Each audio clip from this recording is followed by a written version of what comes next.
This is my paper bag book. It is a book made out of paper bags. I turned it back into a bag by adding handles from a paper bag.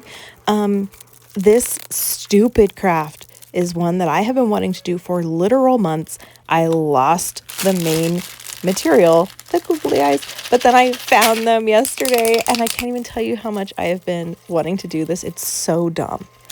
It's really, really dumb.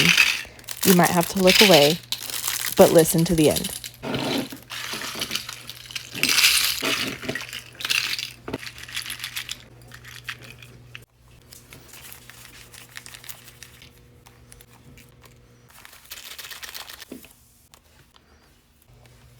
Oh, he's so cute. Why would I have to look away?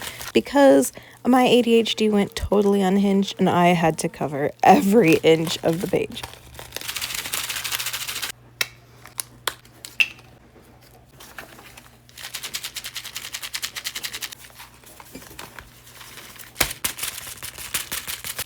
Okay, really though, I have turned my paper bag book into a fidget and it is going to live on my desk now.